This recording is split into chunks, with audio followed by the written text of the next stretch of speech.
नमस्ते दोस्तों, आपका स्वागत है प्रतीक की पाठशाला में। आज हम पढ़ेंगे कक्षा 7 की विज्ञान की पहली पाठ अभ्यास पुस्तिका की पहली पाठ मानव विज्ञान एवं प्रौद्योगिकी। तो हमारा पहला प्रश्न है, आपने दैनिक जीवन में प्रयोग होने वाली वस्तुओं के नाम लिखिए। तो हम जो दैनिक जीवन में रोज़ाना प्रयोग करते हैं वस्तुएं यहाँ पे लिखनी है, जैसे किताब, कुर्सी, मेज़, मोबाइल, पेन, पंखा, लाइट, खिलौना, कार, बस आदि इत्यादि। दूसरा प्रश्न है हमारा, निम्नलिखित चित्रों को देखकर यातायात के प्राचीन संसाधनों पर ओल्ड तथा नवीन संसाधनों पर न्यू लिखिए। यहाँ पे जो ओल्ड रहेगा उस पर ओल्ड लिखेंगे, यहाँ पे जो न्यू रहेगा न्यू लिखेंगे। एरोप्लेन का ये चित्र छपा है, इसको हम लोग न्यू लिखेंगे। ये कार है, ये भी न्यू है, तो यहाँ पे न्यू लिख देंगे। उसके बाद फिर ये बैलगाड़ी है, ये ओल्ड है, इसलिए यहाँ पे ओल्ड लिख देंगे। ये बाइक है, यह न्यू है, इसलिए यहाँ पे न्यू लिख देंगे। यह साइकिल है, यह ओल्ड है, इसलिए यहाँ पे ओल्ड लिख देंगे। बोट ओल्ड है, इसलिए यहाँ पे ओल्ड लिख देंगे। तो हमारा तीसरा प्रश्न है, पहले जब टेलीफोन मोबाइल नहीं थे, लोग एक दूसरे का हाल जानने या संदेश पहुंचाने के लिए क्या उपाय करते थे? पहला, प्रशिक्षित कबूतरों का प्रयोग, दूसरा डाकिया का प्रयोग। तो हमारा यह था तीसरा प्रश्न। चलते हैं अपने चौथे प्रश्न। तो हमारा चौथा प्रश्न है, निम्नलिखित कृषि संसाधनों में से प्राचीन एवं नवीन संसाधनों की अलग अलग सूची बनाइए। यह सूची है, ये लिस्ट है, यहाँ प्राचीन लिखा है, यहाँ पे नवीन। तो पहले लिस्ट पढ़ लेते हैं। हार्वेस्टर, ढेकली, रहट, थ्रेशर, ट्रैक्टर, बैलगाड़ी, बैल, हल, ट्यूबवेल।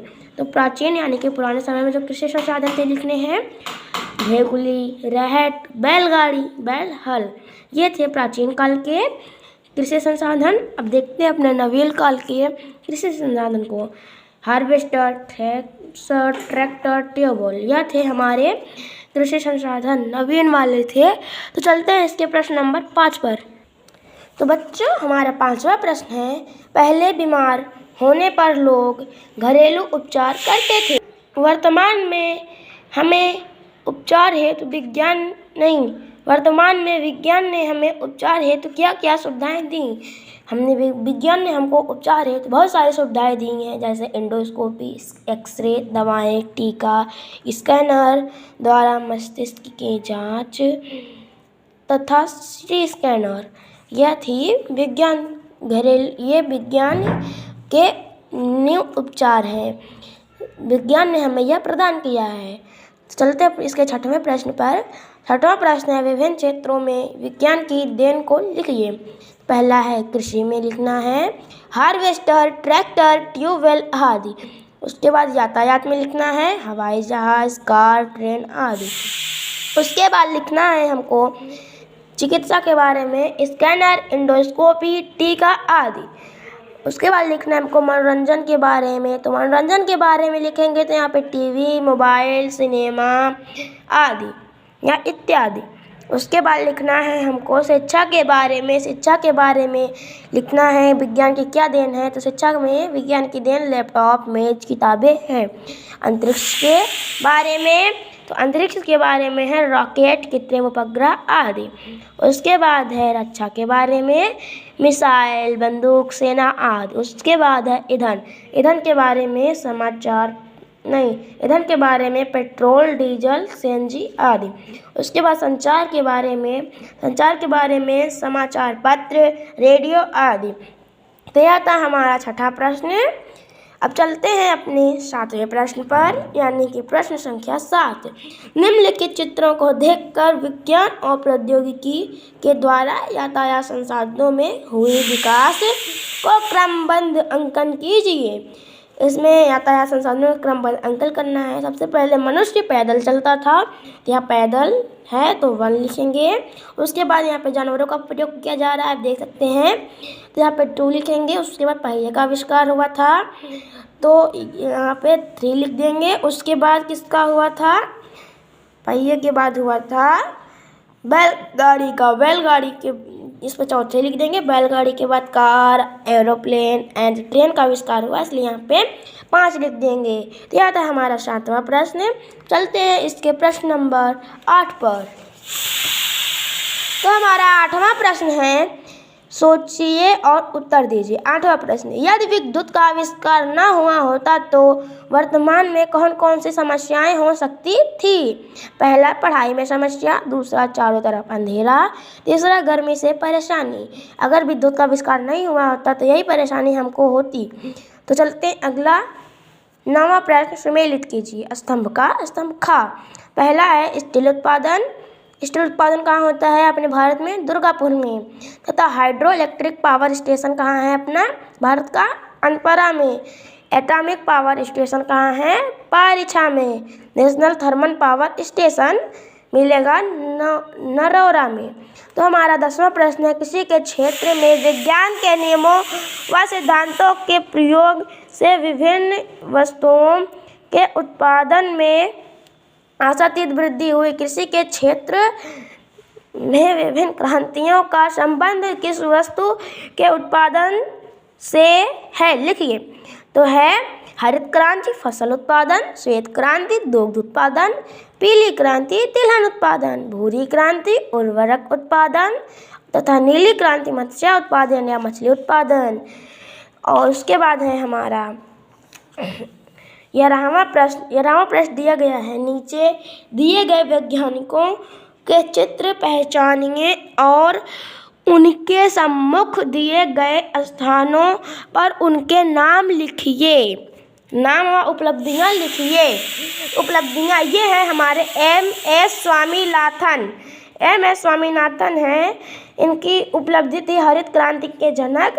तथा डॉक्टर वर्गीज कुरियन है, ये श्वेत क्रांति के जनक थे। यह तो यह था हमारा 11वां प्रश्न। अब चलते हैं इसके प्रश्न नंबर कौन से? 11वां है, इसलिए 12वें पे चलेंगे। चलते हैं, देखते हैं हमारा 12वां प्रश्न कौन सा है। तो बच्चों हमारा 12वां प्रश्न है, निम्नलिखित दिए गए शब्दों में से उचित शब्द चुनकर रिक्त स्थानों की पूर्ति कीजिए। ये लिस्ट है, इंटरनेट, GPS, पृथ्वी, त्रिशूल, LPG। ए है हमारा, अपनी भौगोलिक स्थिति जानने के लिए डॉट का प्रयोग करते हैं। किसका प्रयोग करते हैं? GPS का प्रयोग करते हैं। बी है डॉट अग्नि एवं डॉट भारतीय मिसाइल है। यहाँ पे भरेंगे, यहाँ पे लिखेंगे, फिल करेंगे पृथ्वी, यहाँ पे अग्नि। डॉट खाना बनाने की गैस है। खाना बनाने की गैस कौन सी है बच्चों? LPG गैस है। चौथा है, टेलीफोन लाइन से जुड़ा नेटवर्क डॉट कहलाता है। क्या कहलाता है? इंटरनेट। उसके बाद है 13, विज्ञान और प्रौद्योगिकी के विकास के कारण मनुष्य को लाभ ही नहीं मिला बल्कि उससे अनेक प्रकार की हानियां भी हुई हैं। नीचे दिए गए चित्रों को देखकर उस हानियों को पहचान